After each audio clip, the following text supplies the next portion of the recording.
Agora eu vou começar aqui. Moraes concede prisão, isso aqui é muito importante. Decisão aconteceu após pedido de defesa do presidente. Ou seja, foi concedida a prisão domiciliar pro Bolsonaro. Decisão que eu defendo, tá? Veja, não gosto do Bolsonaro, tenho nenhum apreço por ele. Agora, o cara tá muito mal. Bolsonaro, quem conhece, tá próximo, sabe que ele tá, pra muita gente, ele tá morrendo. Tá passando os últimos momentos dele, tá num processo de decadência mental e física. São as consequências daquela facada, da vida estressante que ele teve depois. O cara tá mal, tá? No fim do dia ele é um ser humano. Eu sei que muita gente já... Renan, a pandemia, cara... Eu sei, cara, sei de tudo isso. Sei também que muita gente tomou, por conta do fanatismo, decisões estúpidas no cuidado com a própria saúde. Mas aí o cara fez por conta própria também, né? Ninguém obrigou, botou uma arma na cabeça dele, mandou ele tomar cloroquina e ir pro meio de uma praça cheia de gente só porque ele acreditava que o capitão tava certo. Enfim, né? Mas... Dito isso, não acho que ele tenha que ser torturado em vida, tá? E eu não acho, de maneira alguma. Eu acho que foi uma rara decisão sensata do Alexandre de Moraes e que tem muito a ver, tá? Com uma tentativa agora, é uma panela de pressão dele. Tirar um pouco da pressão, tá? Como é que é? É uma panela de pressão, ela tá quase explodindo e aí tem a válvula. Você aperta a válvula pra sair um pouco, pra escapar um pouco dos vapores quentes que estão ali dentro.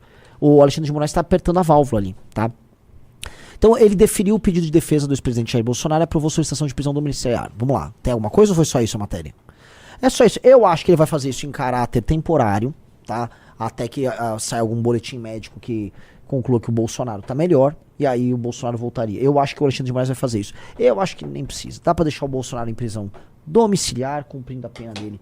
Domiciliar, sem contar. Aí é outra coisa. Aí é a defesa que faz. Mas, definitivamente, a tortura aí não é uma opção, tá? O cara botou, coloca um garfo. É uma opção, tá? O cara falou, solta a pressão de novo pra ver uma coisa. É isso, tá? Deixa um homem... É isso, tá? E não tem nada a ver sobre... Eu não quero fazer média com ninguém, não tenho nenhuma vontade. Eu acho que o Bolsonaro é um criminoso mesmo. E cometeu muitos crimes ao longo da vida dele. Acho que, objetivamente falando, o Bolsonaro é um homem mau. Ele é simpático, mas mau. Existem muitos homens que são simpáticos e maus. Ser simpático não quer dizer que o cara é bom. Só quer dizer que ele é simpático, tá? O Bolsonaro não é um homem bom. O Bolsonaro é uma pessoa má, tá?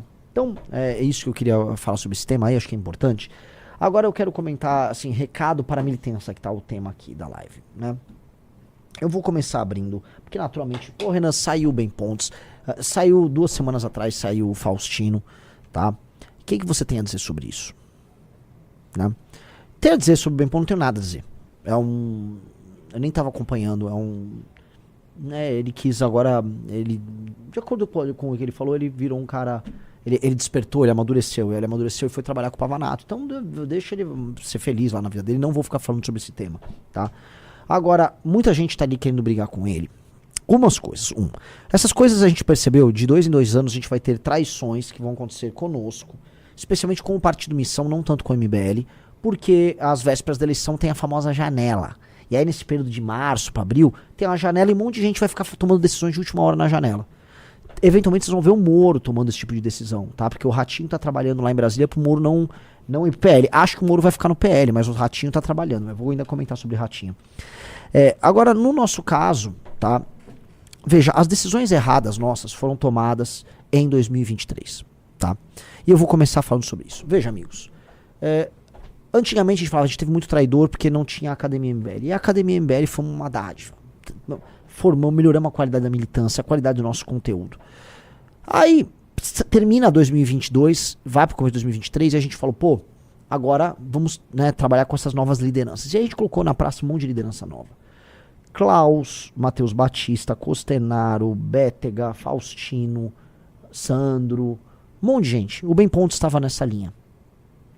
Tá? Um monte de gente. E a gente falou, pô, olha, essas pessoas elas estão vindo com um discurso à direita. E essas pessoas são um time, leem revista Valete. O que aconteceu? Tá? O erro foi contratado em 23. E as consequências a gente tá vendo aqui até 2026. De 23 pra cá, um a um foi saindo. Tum, tum, tum, tum. todos se tornaram bolsonaristas, ou vão se tornar bolsonaristas, é meio que inevitável. Por quê? E não é nem bolsonaristas. Eles vão se juntar aos novinhos do Valdemar, porque os novinhos do Valdemar estão virando um bloco dentro do bolsonarismo, que é o bloco que puxa o saco do Nicolas. Então, são caras que vão puxar o saco do Nicolas e eles vão ficar rodando ali, tá? O erro, então, foi um erro contratado em 23, e a gente trabalhou, tentou evitar e tal, mas, cara, um a um foi caindo. O que a gente teve, o primeiro a cair foi o Bétega, aí vem Klaus, aí foi Costenaro, aí Sandro, aí Faustino, agora o Ben, tá? Eu quero colocar aqui um ponto, tá? Eu não acho que haverá mais. Quando eu falar pra vocês em lives, a lista, vai ter mais traições. Já tava avisando pra vocês, vamos ter mais traições. Mas não tem mais nada, né? Das últimas pessoas, tá? Agora eu vou falar nomes, que tem muitos bolsonaristas nas próprias redes sociais e que fazem posts que geram essa bolsodependência. Cara, é a Amanda, que não acho que vai ter nada. É o Jota, que nem candidato quer ser. Vamos botar o Guto. É isso? São os 3 últimos, Riso? Que tem... Só que assim, o Guto... Essas 3 pessoas são nossos irmãos. Eu não acho de maneira alguma que vocês vão ver problema nisso. Agora, são pessoas que naquela mesma época, 23, faziam conteúdos que ressoavam no bolsonarista. Entendeu? Que ressoavam no bolsonarista. Então, tá ali, mas não acho que vocês sequer tenham que... Só tô jogando assim. Quem é que tem ainda esse tipo de seguidor, tá? Então, é isso. Tem, e eu acho que não veremos mais problema algum, tá? Isto posto, e agora que fez a limpa, saíram todos. Eu não acho que tem ao redor do Brasil. Até me levantem nomes aí, né, de gente que tem basicamente... É um farmador profissional de bolsominion. Se acharem, Renan, tem um farmador aqui e tal. Me apresente. Eu acho que acabou. Tá? Acho que acabou. Acabou. Vamos falar aqui os erros. E aqui eu vou construir com vocês. O que em comum todos esses caras? Do Holiday, pode passar pelo Pavanato, pode passar pelo Ulisses, pode passar pelo Sandro, Bétega, Faustino, Costenaro, blá, blá, todos esses caras. Homens, mais ou menos jovens, cujo único ativo na vida deles era a própria rede social. Essas pessoas não tinham nada a perder. Elas entraram no MBL quando era um grupo, era uma rede de apoio pessoal que, né, acompanhava as coisas que eles supostamente acreditavam, faziam parte daquela rede de apoio e depois começavam a criar as redes sociais. Aí as pessoas trabalhavam para eles, os militantes todos trabalhavam para eles. Ajudavam, porque era o nome da causa, todo mundo ajudava, recebia em casa, editava vídeo. Aí, essa pessoa começa a construir um patrimônio pessoal. O patrimônio pessoal é a rede social dela. Porque na cabeça dela, a rede social dela permite que ela concorra a cargos, seja famosa. Aí ela constrói. A partir de certo ponto, como são pessoas ansiosas, e eu posso citar aí 90% desses nomes que eu citei, tomam medicação severa para ansiedade e depressão, ansiedade e/ou depressão, são muito ansiosos. Essas pessoas, elas começam a ver que nós somos um estorvo pro crescimento delas. Que não adianta nada eu ficar por aqui, porque eles estão atrapalhando as minhas redes sociais, a minha carreira. E aí, eles começam a tratar... Eles não acham que é traição. Nenhum deles acha que é traição. No fundo, eles acham que a gente é um estorvo pro crescimento deles. Cada um inventa um motivo diferente, mas a real é... Eles acham que nós somos um estorvo pro crescimento deles. E aí, eles começam a desgastar a relação conosco antes. E depois, eles viram bolsonaristas. Onde eles acham que a rede social deles vai fluir. E vai fluir. E aí, a vida deles vai acontecer. Por quê? A vida do Pavanato deu certo. Quem mais? Vamos falar as MBLs que ganharam eleições por aí. Pavanato, Quem é? Eu não tô vendo realmente tantos, né? Que Bolsonaros eram hard, assim? É que tem os da primeira geração de Felipe Barros. A Carol Editora do ML. Mas não... Não conta mais, né? Não contam. O Holiday tá grande, né? Grande. Mas ele é... Ele não disputou eleição depois. Então eles veem um exemplo do Pavanato e eles falam, pô, é por ali. Tá? Então, é isso. Esses caras, eles, no fim, como o único ativo que eles têm é a rede social própria, eles vão usar a gente como se fosse um estágio 1 de um foguete. Que te joga, sei lá, Você sai da atmosfera e aí ele elimina aquele lá, e aí ele vai pro espaço sem aquela, né, sem os estágios anteriores do foguete. Pois bem, isso não mais vai ser permitido. Então, a gente já identificou isso. A gente já sabe que esse aqui é o caminho. A gente teve pessoas que tiveram comportamentos em redes sociais recentes muito ruins. Muito ruins. Já citei. Pessoas que não tem nada a ver com essa lista. Chegaram pessoas. E a gente é muito receptivo, a gente quer crescer, então a gente acaba sendo meio bobo. Eu acabo sendo bobo. Pois bem, tanto o MBL, na nova Academia MBL que vai sair, quanto o Partido Missão, a gente vai ter regras muito claras sobre gestão de redes sociais, tá? E eu acho que a gente precisa estudar realmente pelo MBL a seguinte coisa, porque é uma questão de respeito ao militante, e eu quero perguntar pra vocês, tá? Respeito ao militante. É muito absurdo, porque assim, a maior parte desses caras a gente investiu tempo, dinheiro, fama, redes sociais, tá? No fim do dia também é o trabalho do militante que divulga, que corre, que edita, que tá. Essas pessoas usam esse militante e estão cagando pro militante, tá? Cagando, eles não ligam nem um pouco pro militante. E eu acho que a gente precisa ter, como a única coisa que interessa para essas pessoas são as redes sociais delas, eu acho que para ser um porta-voz nosso, a gente vai precisar ser dono das redes sociais da pessoa. Em bom português. E eu acho que tem que estar uma série de vídeos muito ruins que são feitos. Tipo assim, o vídeo... Ah, você é um esquerdista, hahaha. Você não tá esclarecendo pra pessoa... Você concorda, Riso? Sim. Você não tá esclarecendo pro mundo que a esquerda é ruim. O eleitor de direita já sabe que a esquerda é ruim. Você ficar na rua mostrando que a esquerda é ruim é apenas redundância que te inclui num eleitor idiota do bolsonarismo. Eu acho que isso precisa ser proibido. Eu estou falando isso pra vocês ao vivo. Antes de eu até falar com a galera, eu tava conversando hoje com o Riso, com o Pedro e com mais algumas pessoas aqui no escritório, que talvez seja a hora de acabar com isso. O candidato nosso que fica lá denunciando a hipocrisia da esquerda, ele não serve pra nada. Ele vai ter o mesmo destino de todos esses caras. Aí um cara falou, não tem como controlar isso. Vai ter como controlar. A gente vai ter que criar uma burocracia interna, porque eu acho que o nosso tipo de conteúdo tem que ser um conteúdo socialmente útil.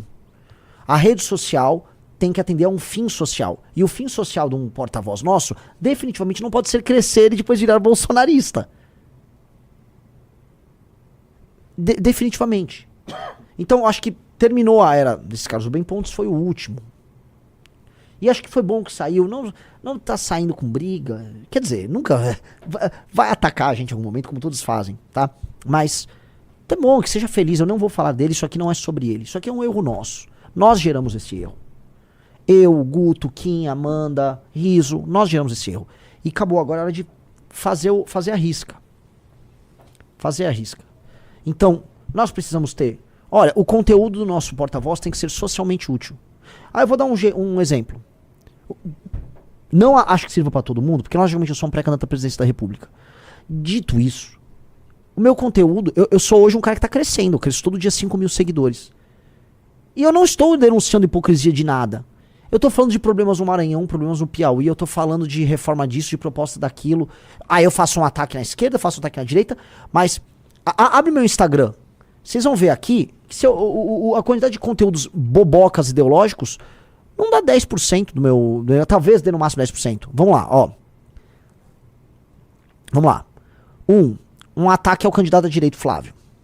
2, um elogio ao modelo do Bukele. 3, uma notícia, Ratinho não é mais candidato, é sobre corrupção. Eita, o outro vídeo caiu? É o... Ah, bom, por que silenciaram esse vídeo? Ah, que tem... Tá. Aí é fogo, né? Mas tudo bem.